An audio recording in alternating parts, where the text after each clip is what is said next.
Scream for daddy.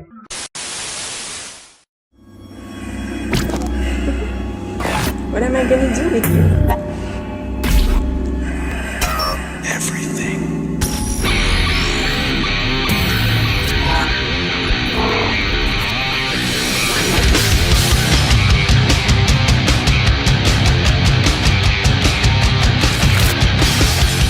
21 years since their debut album, SlipKnoT are as bold, fearless, uncompromising, and visceral as ever.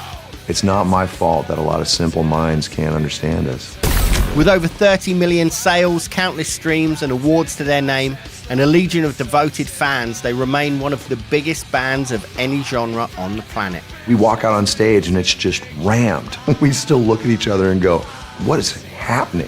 But it's not been an easy journey, with turbulence and tragedy following in their wake. Death isn't gonna stop SlipKnoT.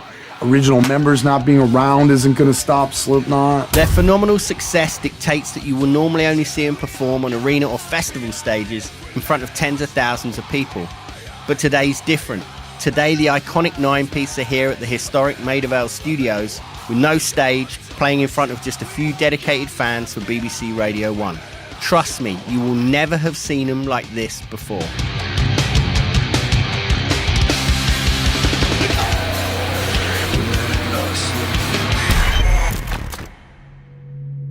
SlipKnoT live is interesting. It's all adrenaline, frenetic thoughts, trying to kind of keep a lid on it, trying to hold yourself back because you want to perform well, but at the same time, you are just absolutely gagging to get this show going. And it's like this collision of nervous energy and anticipation from the second it starts. There's gotta be an easier way. Look, haven't aged a day. Can't even tell. You are willing to do whatever it takes to make this the best show that anybody's ever seen.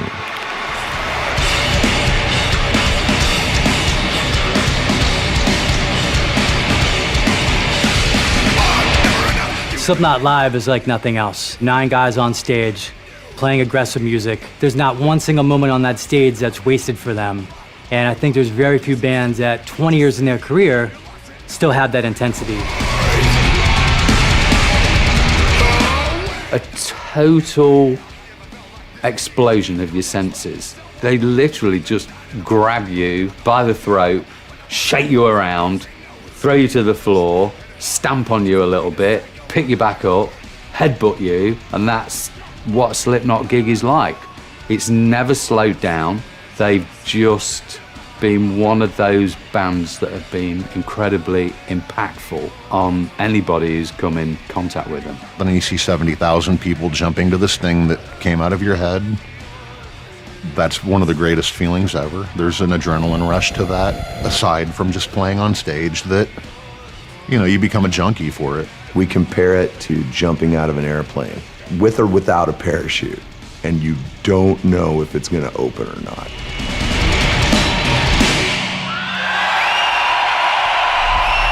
You know, this band is a arena, stadium headliner, festival headlining act, and to have them play in a room of such a small capacity, you know that that is just going to be like some hurricane coming in here and lifting the roof off, and those lucky people that are in seeing the show are going to see something really special. To be able to get up in London and be able to come to the BBC and become part of history, it's a big deal for us, just an honor.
I was actually at the first SlipKnoT show, 95, at what was called the Safari Club. We heard the rumblings that SlipKnoT was gonna play, and they ended up playing that night.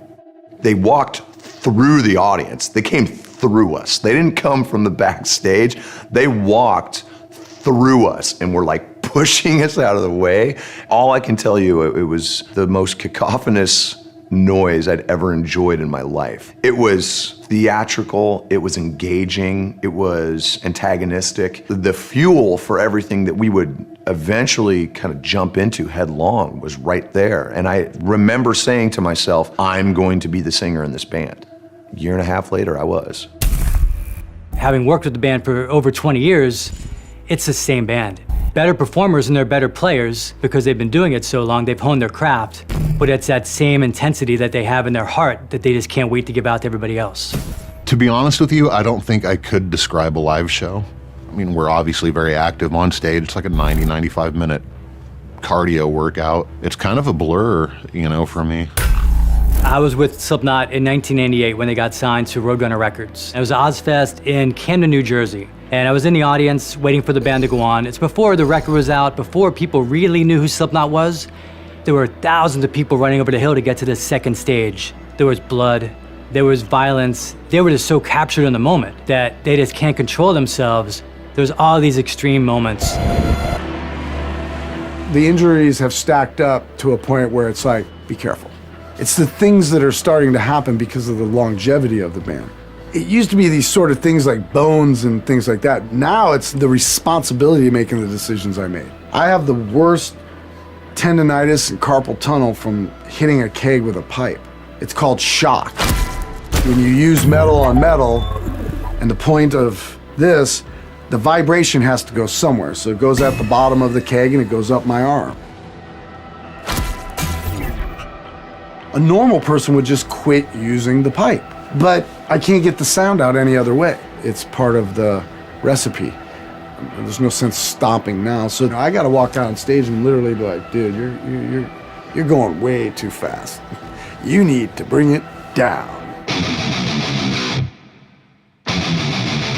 The vomiting and all those stories, I mean, this thing has been a learning thing for us from the beginning.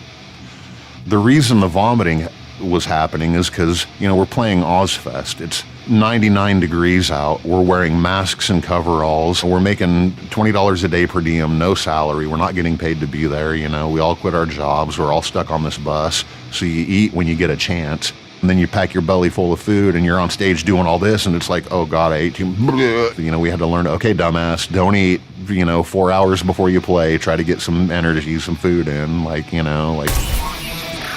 Well, these days it takes a lot longer to get ready for a show like that, man. There's a lot of stretching, there's a lot of Advil. You know, it's not just about just throwing everything around and hoping that it sticks. We know the mindset's gonna be there. It's just about coaxing the physicality back into it and just making sure that, you know, we're all on the same page. It's one of the reasons why the huddle, since day one, is so important. We always make sure that there's a point where we all come together and become a band. And we stop being 9 people and we become a band. And that is, to me, what sets the tone. And as soon as we step on that stage, that's not 9 dudes out there just peacocking. It is a band that is ready to tear your fucking head off.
masks.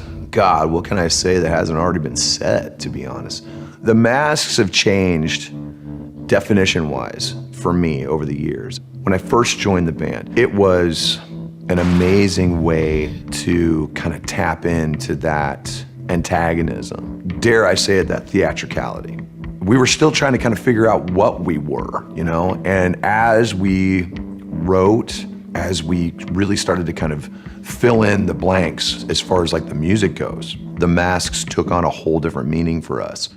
The mask now is a representation of the person I used to be. We all change, we all evolve. I'm not the same pissed off jackass that I was 20 years ago, but I remember him. I remember why he was like that. So when you have that type of relationship with the person that you were, putting on that mask represents putting on that face and putting on that head and putting on that thought process. Having to tap into things that maybe you would like to forget, but you know that by doing that, you're helping other people. You're letting them let stuff go, whether it's their first show or their 20th. You're allowing them to release that energy. Instead of maybe, God forbid, hurting themselves, they're screaming into the ether and letting that go. It's a way to unlock my pain. It's a way for them to let their pain go. In a lot of ways, it's a way for us to strengthen our resolve and trying to move past it. It's the people who get stuck in that can't move on. You start spinning your wheels in a moment of pain, that's all you're gonna feel. But if you can get the traction to get past it, you can explore and find yourself in a different life, you know? And that's what I was able to do with SlipKnoT and wearing the mask. The masks in the beginning was like, it was sort of an anti-image statement. It's like it's not about who we are, it's about what the music is. It's something very clever that they did early on, and I'm glad that they've kept it and they've not been tempted to take them off. The second I put that mask on, it hurts. There's a whole ritual that goes about it because you're putting on the uniform, you're putting on the makeup for underneath, you're putting on the mask to go on top of it. It's a great way to get into the mentality of SlipKnoT, that war zone in your head. And I can tell when I've put it on too tight because then my brain is just throbbing the entire show. Those are usually the really good ones. I'm not like one of the most secure people you'll ever meet, so I feel like with the mask on, I can like be that pretend rock star that, you know, that I always dreamt about. And without it, I'm a little bit more like kind of like reserved and drawn in a little bit, and I kind of hide behind the monitors, you know. But with the mask, it's just like, here I am, full roar, you know, uninhibiting, you know. It's surreal. I really feel like I accomplished something. You know, that's what it does to you. It puts you in a place for 90 minutes. And when you're done, I'm like, God, even if I had a bad show, I had to have had a good show. The overall image of SlipKnoT is always going to be about those masks and the music that's behind it. It's part of what they are. You don't even know if it's me, man. That's the deal. I could be a paid actor. A lookalike. I'm a lot thinner than the other clown, I'll tell you that much. SlipKnot's a very odd thing. There's already 3 new guys. This is the greatest band ever. It's Walt Disney. It's the Muppets. It's whatever you want it to be. I don't know if you noticed, but we are actually going to give you a song each from each album that we have put out. So right now, we would like to give you a song off of Point 5, The Great Chapter. Would you like to hear a song off that album, my friends?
step inside.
When we looked around, the metal scene was just a bunch of pretty people with spiky hair and shiny clothes, and we were like, what is this?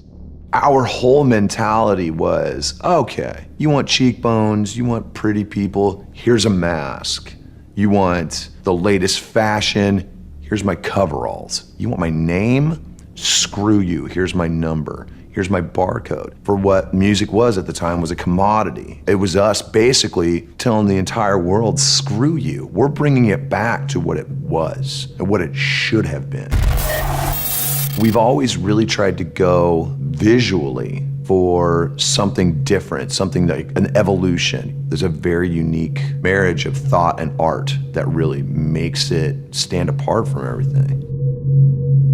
There are always going to be people who misunderstand us. There's always going to be people, to this day, people think we're satanic. I'm like, are you nuts? We speak our minds, and people are offended by that. Humanity has embraced controversy. Or maybe it's just created because we need something to give us meaning. You know what I mean? Need something to argue about. It's ridiculous. Like, if they knew us, they'd realize that we're actually worse than they think. We're smarter than they think. There's a lot of art behind what we do. We're just smart, man. We all have a mindset. That's how we've lasted. You're with SlipKnoT or you're without. But you're not gonna stop SlipKnoT. Death isn't gonna stop SlipKnoT. Original members not being around isn't gonna stop SlipKnoT. In a world that isn't perfect, we're just trying to create an organism that feels right for us, that I can ride out until I'm dead. Because we work really hard to be where we're at, and it's pure art, and it's pure love from the people around. We've just pretty much been killing ourselves for this. We expect it. It's not my fault that a lot of simple minds can't understand us. That's right! Let me see you fucking jumping! Go!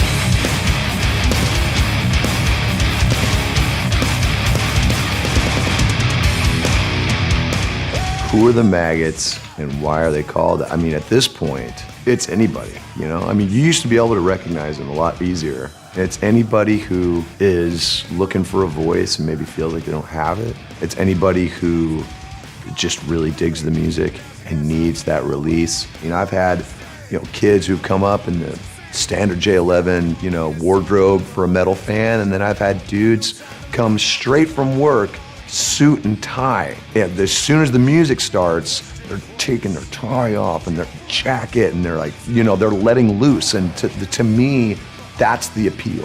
You have to be really into music to enjoy what we do. You have to listen to music in a very specific way to enjoy what we do, and I'm proud of that.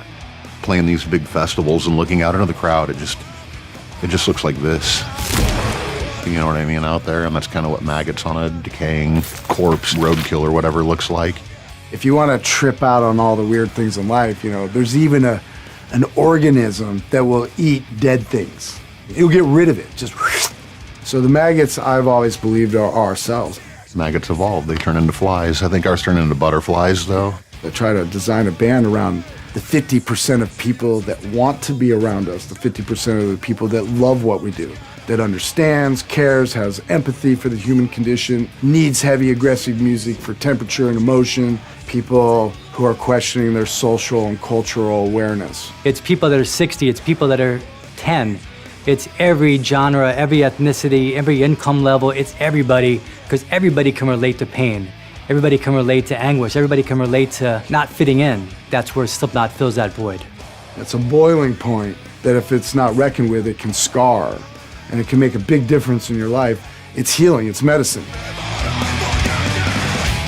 If you read Corey Taylor's lyrics and listen to him, you'll see it. He's not afraid to release that pain. And if you hear the music goes along with it. Every ounce of pain that Clown has, or Corey has, or Jim has, or Mick has, all comes out in that. And that's what the fans respond to. I push my fingers into my...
I mean, time has not spared us the hardships, obviously. It was unavoidable. As mad as this band is, the addictions, the alcoholism, you were just hell-bent out of control the way we were. It was going to end somewhere. I don't want to say that it was the cliched, troubled history of a band like us, but sometimes the insanity happens and you live through it or you mourn the ones who don't. When we lost Paul, it was a wake-up call in a lot of different ways, and we've gotten through it together. We say to ourselves all the time, you can't write this. If I go back on all my tragedies and all my pluses, it's really, you can't write any of it.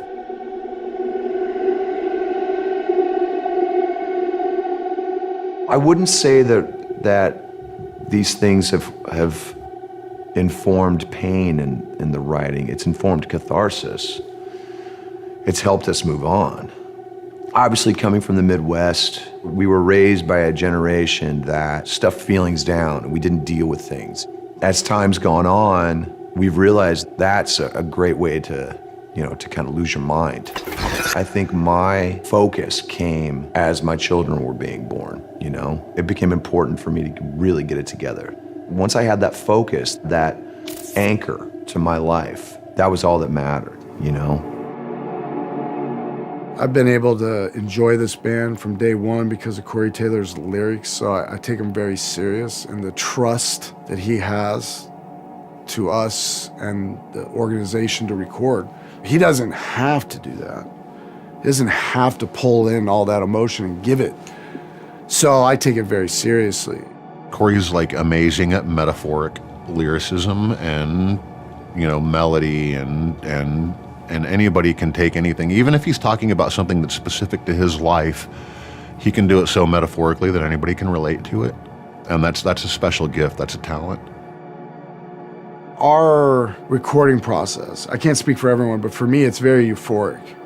It's very sad, it's very emotional. I find myself crying a lot, and especially when you start something from the beginning. It could just be one piano note. Ding, you just, that emotion, that color. Emotion's hard for me to share. And that's one thing I love about this band. They're able to break that wall in me to where I'm forced to share my emotion. But it's behind closed doors, and it's for very few eyes. God, I need it. We need it. And I love to relive it. Like I said, it's never been about videos or interviews or recordings or albums. It's always been about the show. The hardships the band have been through have made us stronger. Relationships sacrificed and, band members passing away, and pushes you to make sure that it was worth it, to make sure that you keep moving forward, to make sure that you're doing it. The pain never goes away. It just becomes manageable, We've had to kind of really find ways to stay sane in a mad world, Writing has definitely helped. Making music has helped. But the gratifying thing is seeing that it helps other people, because we're all going through it. We all lose, we all hurt, and we all try to maintain. All we can do is try to find ways to get through it. By making this music, it helps us move on. And hopefully by listening to this music, it helps other people move on. We lost Paul quite a few years ago, and if he were here today, he would be like, yes, we're doing it still. You know what I mean? He'd be stoked. That's also a motivating force, What's kept SlipKnoT going over the years, despite all the tragedy, I think, is their love for each other and their love for the fans. The untimely, unfortunate passing of Paul Gray, who was the life pulse of that band. Paul Gray was the center. He was the guy that kept everyone together. He was just that warm soul that you wanted to be around and be close to. So whether it was Paul Gray passing away, whether it was Joey Jordison not being in the band, different tragedies that have happened, the sum of SlipKnot's always been more important. That brotherhood between them and that connection with the fans is unusual. Our relationship's pretty complex, you know, there's definitely a lot of layers to it. I was an only child, so I don't know what it's like to have siblings. Now, after 20 years, I can honestly say I know what it would feel like to have, brothers. Probably argue and fight, but I would do anything for any one of them, and I know that they would do the same for me. And it's like family, you know, like you might not necessarily get along with that person today, but you'd kill for them, you know, or if anybody ever did anything to them, you'd take it personally. And that's how I feel about these guys, you know, and sometimes they do things that piss me off, but it's like, well, you got to do you, and that's what you're doing, so how can I argue with that? In the beginning, it was all this like really heavy, aggressive, you know, we're beating each other up on stage, you know. And I think that if you really dig down into Corey's lyrics and you look at, and for me personally, if I look at the people that I get messages on social media or whatever it is who we've helped, you'll see that there's a lot of light and brightness there. There's a lot of hope there. And I think people tend to overlook that. That's one of the other things that people overlook. You know, they just think, oh, metal band, doom, gloom, depression, you know, and all that. But I think you need to get through that in order to find the light at the end of the tunnel. And there's, you know, Corey, there's a lot of hope in his lyrics. We don't touch religion because it's too confusing. And you have to respect people who have faith, no matter what it is. If they want to have faith in a tree, so be it. Who am I to say? So we don't touch it. Or mass amounts of politicalness. I just don't want to get caught in lies, and I don't want to be passionate about truth and then have liars burn it down and confuse the drama. Like, it's not worth it for me. I'm here to let you know, don't judge me. I'll do what the hell I want. I don't care who you are. You shouldn't care who I am. I shouldn't care who you are. This is your life. These are your days. This is your breath. This is your blood. Get what you can get out of it. Allow me to get what I can out of it. Don't judge me. We don't have anything to prove to anyone but ourselves, and as long as I'm making myself happy and I'm not lying to myself, then usually the maggots are like, I'm still in because I might not agree with that decision, but at least they believe it, and that's truth. So just don't, I think the message is, don't ever judge me. You want to know how this exists? It exists because we don't allow people to judge us. We kick the door in. You want to judge? We kick the door in. And then you got to deal. And then you realize judging is not the way. So that's what SlipKnoT stands for. Always, always, always.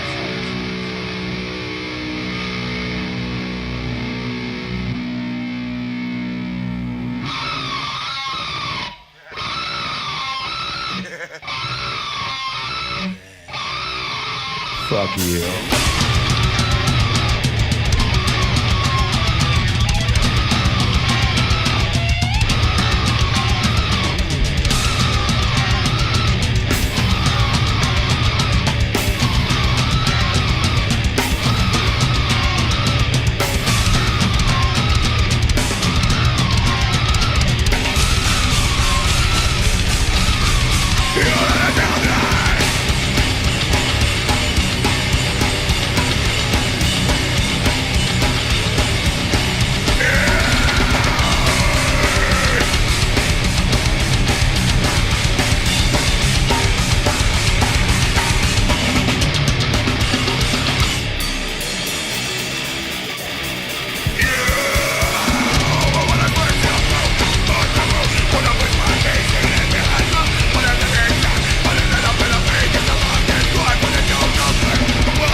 Let me see your hands up in the fucking...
SlipKnot's sound is, to me, the most unique thing about the band. You have 9 guys playing rock music, but they have a sampler, they have a DJ. Things like the keyboards and Craig the sampler, they add so many elements that their peers don't have. The kegs and the percussion and everything adds like almost like this jackhammer action, almost like a churning that just kind of sits in the background, you know. It's become this pulsing, aggravated heartbeat that kind of runs through the middle of all the riffs and all the crazy stuff that I'm saying, and it kind of keeps all the elements together. We were able to really kind of capture that and take it as far as we could.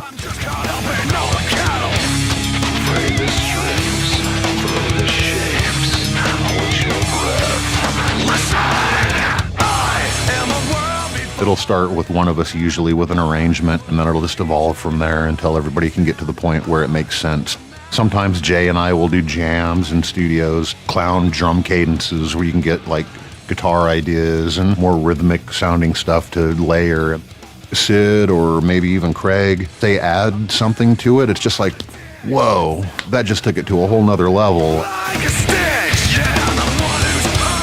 They kind of came out around the same time as nu metal and kind of got badged in there, but they were so far away from that. I mean, SlipKnot sound is thunderous cacophony of noise that when it hits you, it's like something that you've never had before.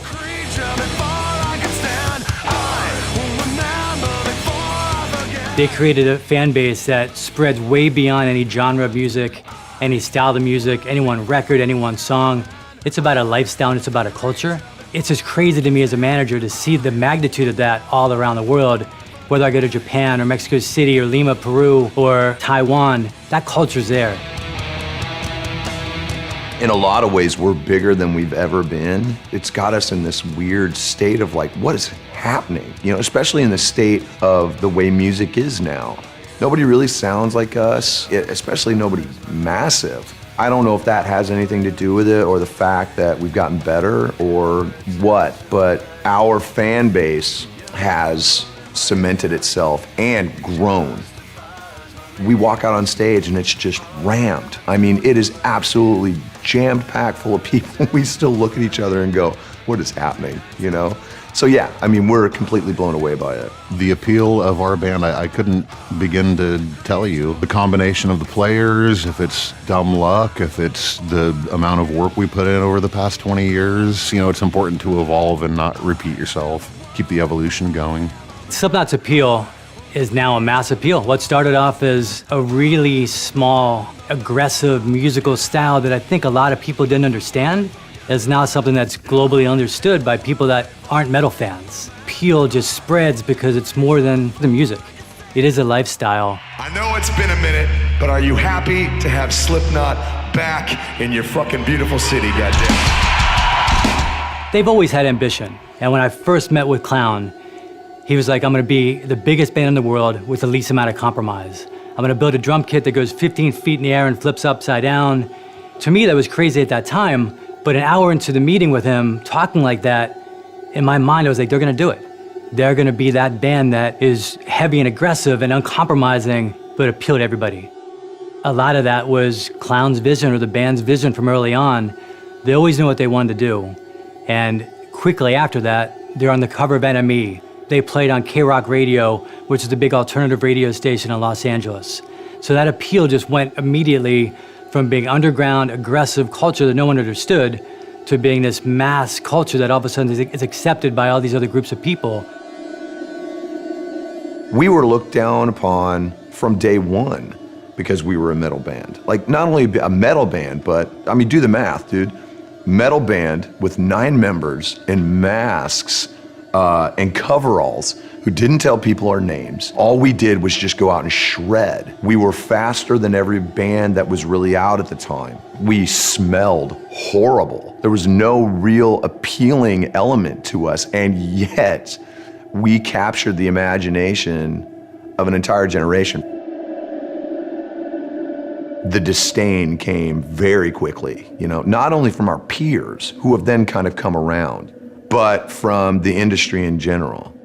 In the wake of 9/11, we really kind of had all the rugs yanked out from under us. We kind of had to almost start over because everyone became super sensitive, and we were kind of like the poster children for what was wrong with the country and whatnot. And yet we were still where we were. The rallying cry is that we've had no respect. Every year we put out an album, there is a piece somewhere in the pop world which goes, well, this band SlipKnot's gonna be putting out an album, but next week there's going to be, and of course there's the inevitable, we go #1, and they're like, well, that was a fluke. And I was like, oh, you wanna tell the other 2 albums before that it was a fluke, you jackass? We will probably never get the kind of recognition that a lot of, I'll say it, lesser bands get. And we're okay with that. SlipKnot has nothing to prove to anybody but ourselves. And because of that, I think, you know, our lovely culture really trusts us. We haven't changed. I mean, yeah, our shells have changed. We have changed. Our philosophies haven't changed. Our music hasn't changed. I mean, we're really blessed in this life to be able to have stumbled across music.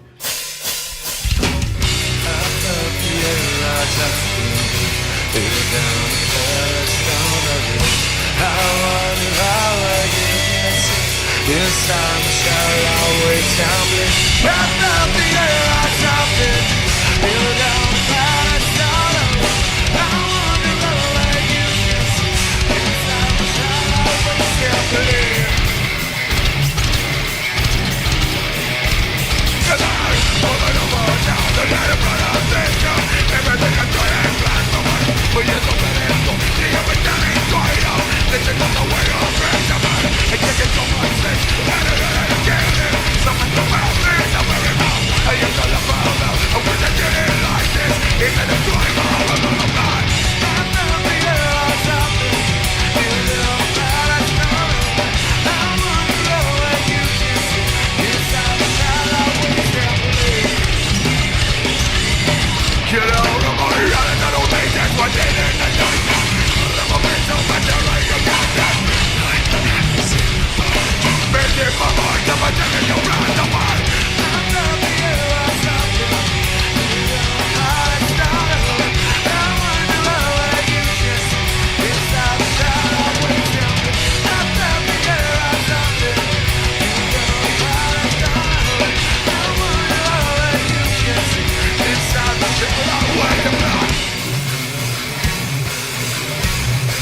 Thank you so much, my friends.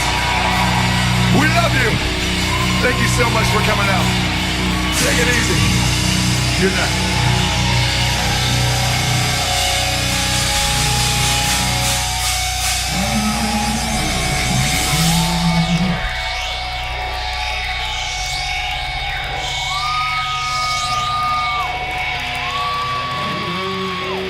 Playing by the rules is something that, we've always gone against. And it's weird because, as society kind of evolves, the rules change. We've never played by the rules, man. That was evident from the second we put out Iowa. Everybody was expecting this soft, fluffy sophomore effort, It's like, this is where we capitalize on all the success from the first album. And we just went, and just said, we're not gonna play by your rules. You're either with us or against us. We're gonna do things our way, making decisions based on our heart, not based on this. Some of my favorite bands were, bands like the Beatles, and I used to, be absolutely obsessed by it. And I remember in an interview, it was Sir Paul McCartney said at the end of the day, their message was love. And that's heavy. That's a heavy thing, and it made me think, well, what is ours? You know what I mean? Like, what are we trying to say? I don't like holding people over the coals anymore for lessons. I figure everybody's big boys and girls now, and I've tried to help people with what I've thought is true. I've had to evolve, I've had to learn, but that doesn't change the fact I'm still gonna be an asshole, I'm still gonna do what I want. This is all meant to be now. It's very fun. We broke the rules and they got rid of them, That's good for SlipKnoT. That's good.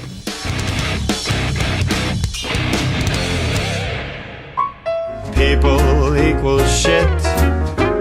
People equal shit. Come on.